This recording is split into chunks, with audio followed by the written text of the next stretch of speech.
I'm Eddie Muller, welcoming you to Noir Alley on a weekend that TCM honors the men and women of the U.S. Armed Forces who've given their lives in service to the nation. Trying to find a noir film appropriate to this holiday, I settled on the 1945 RKO release Cornered, starring Dick Powell. He portrays a demobilized World War II veteran determined to track down the man who killed his bride, a French resistance fighter. The hunt takes him to Switzerland and eventually to Argentina. Well, it's at least the best suggestion of those countries RKO could simulate. What the filmmakers couldn't convey through location shooting, they managed with savvy casting, art direction, and wardrobe design. The movie was made by the same creative team that produced Murder, My Sweet the previous year. And that film was not just a surprise box office hit, it was a breakthrough for everyone involved, especially Dick Powell, who coveted the role of Private Eye Philip Marlowe as a way of altering his image.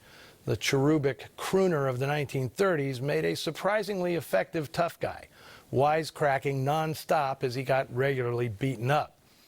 Powell so relished this professional rebirth, he wanted to follow it with something even darker and more potent.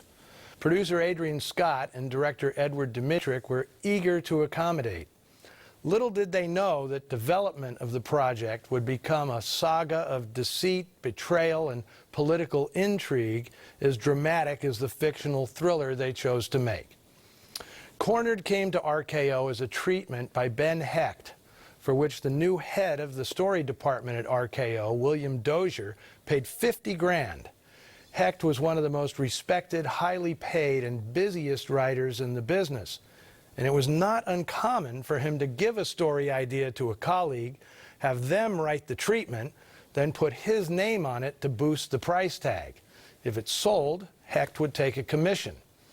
Dmytryk doubted Ben Hecht actually wrote this treatment, which he thought was a mess. But Scott and Dmytryk loved the premise, since it satisfied their desire to make genre pictures that were timely and topical. And this story was topical. At the end of the war, as the Third Reich crumbled under the Allied onslaught, Nazi officers fled Europe via what were known as rat lines, escape routes created to spare men likely to be prosecuted as war criminals.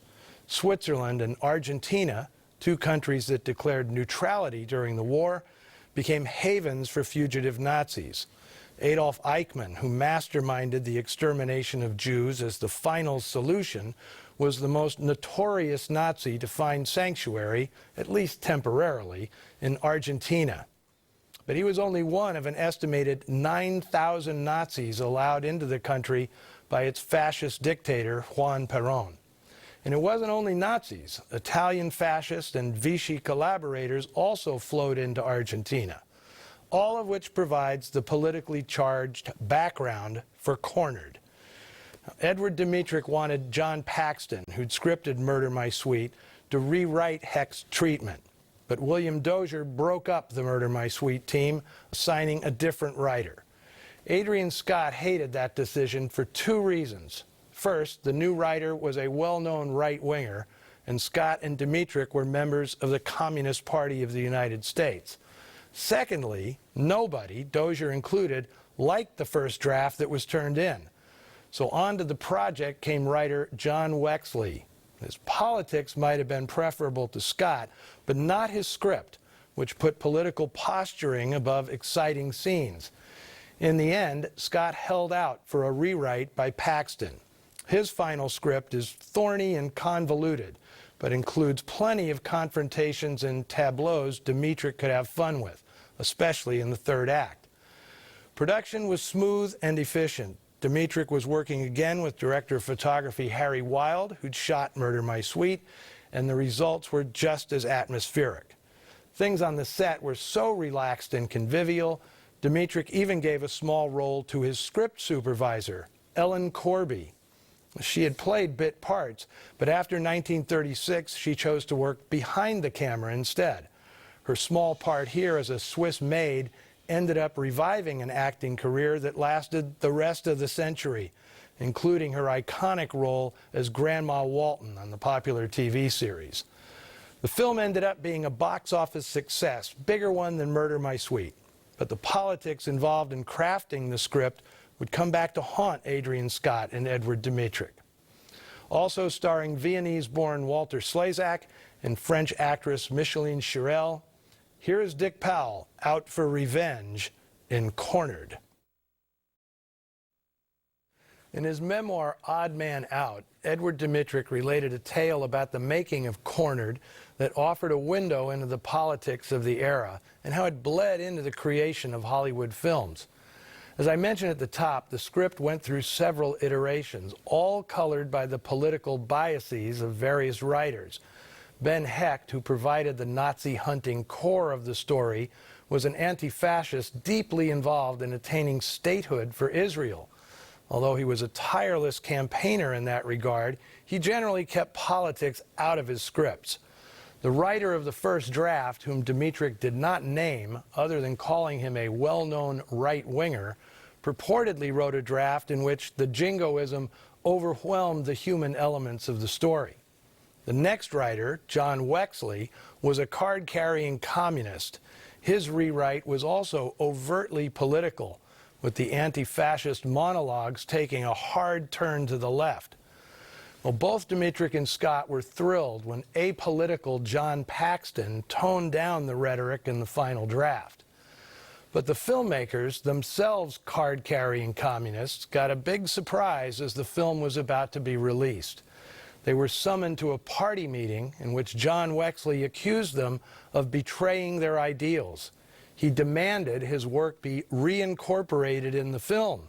Absurd, given that the release prints were about to be shipped to theaters.